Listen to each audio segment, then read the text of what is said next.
బీహార్ ఉప ఎన్నిక బంకీపూర్లో బీజేపీ ఓడిపోయింది. అక్కడ ప్రశాంత్ కిషోర్ జేఎస్పీ అధినేత ఆయన గెలవడం స్టార్ట్ అయింది. సో మొన్న జరిగిన సిజేపీ ప్రొటెస్ట్ ఏదైతే ఉందో దాని తర్వాత బీజేపీ పతనం స్టార్ట్ అయింది.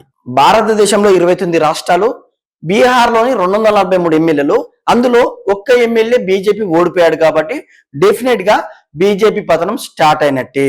డియర్ కాంగ్రెస్, మీ సాటిస్ఫాక్షన్ కోసం చెప్తున్నా, బీజేపీ పతనం స్టార్ట్ అయినట్టే. డియర్ కమ్యూనిస్ట్, మీ సాటిస్ఫాక్షన్ కోసం చెప్తున్నా, బీజేపీ పతనం స్టార్ట్ అయినట్టే. సర్టిఫికెట్ లో హిందూ, వాడు వెళ్ళేది చర్చికి. డియర్ క్రైస్తవ గొర్రెలారా, ఎస్, బీజేపీ పతనం స్టార్ట్ అయినట్టే. దళిత ముసుగులో ఉండి ఎప్పుడు పెద్దయిన అంబేద్కర్ ఫోటో పెట్టుకొని హిందువుల మీద విషయం చెబుతారు కదా, ఎస్, మీ సాటిస్ఫాక్షన్ కోసం చెప్తున్నా, బీజేపీ పతనం స్టార్ట్ అయినట్టే. ఇక నాస్తికులు అంటే దేవుడిని నమ్మని వారు అని అనుకున్నా, కానీ నాస్తికులు అంటే కేవలం హిందూ దేవుళ్ళను మాత్రమే నమ్మని వారు అన్నట్టు చేస్తున్న నాస్తిక మేధావుల సాటిస్ఫాక్షన్ కోసం చెప్తున్నా, ఎస్, బీజేపీ పతనం స్టార్ట్ అయింది. మీరందరూ హ్యాపీ కదా, మీరందరూ రాక్షసానందం పొందుతున్నారు కదా. సో నెక్స్ట్ సబ్జెక్ట్కి వెళ్దాం ఒకసారి. అరే విధవలారా, మీరు ఒక స్టాండ్, మీరు ఒక ఫార్ములా తీసుకుంటే దానికి నిలబడండి. ఎందుకు ఫ్లిప్ అవుతున్నారు?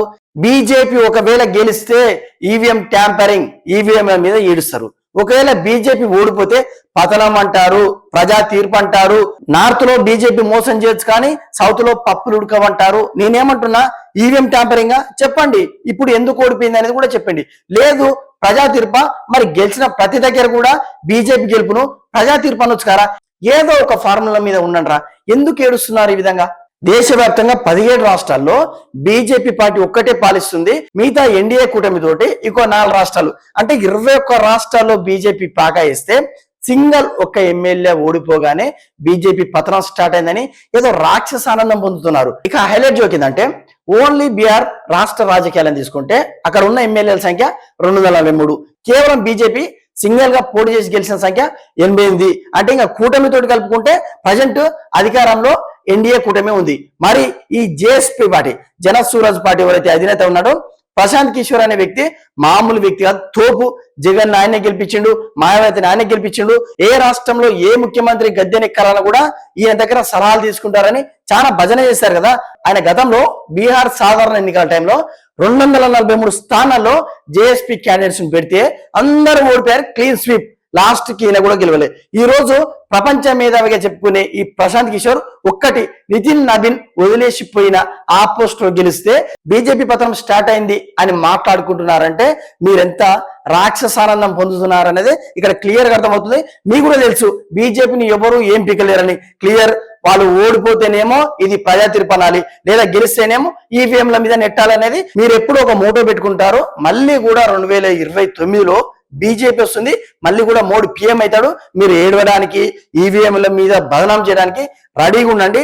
ఇక మీ భజన చేసే రాహుల్ గాంధీ ప్రజెంట్ గా భవిష్యత్ ప్రధాని, 10 ఏళ్ల కింద భవిష్యత్ ప్రధాని, 10 ఏళ్ల తర్వాత భవిష్యత్ ప్రధాని. ఆయన పైన మీ వాత్సల్యం చూస్తుంటే రేపనాడు ఆయన కాలం చేసిన తర్వాత కూడా ఆయననే భవిష్యత్ ప్రధాని అనేలాగున్నారు. మరి ఎందుకో మీకు మోదీ గారన్నా, హిందువులన్నా ఇంత ద్వేషం అంటే నాకు అర్థం కాదు. ఈ విధవలు గతంలో 2024 పార్లమెంట్ ఎన్నికలప్పుడు కూడా 543 స్థానాల గాను 240 స్థానాలు గెలిచిన బీజేపీ నైతికంగా ఓడిపోయిందంట.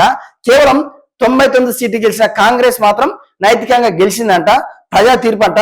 ఇంకా కొంతమంది టాపాకాయలు పేల్చుకున్నారు. నాకు అర్థం కాని విషయం ఏంటంటే, రాహుల్ గాంధీ ప్రధాని కావాలని కోరుకున్న మీరు కనీసం 543 సీట్లకు 100 కూడా దాటకుంటే 99 వచ్చినా కూడా మీరు హ్యాపీగా ఫీల్ అయినారంటే అంటే మీకే నమ్మకం లేదు. వాళ్ళు ఎట్లా ప్రధాని గాడు కాదు.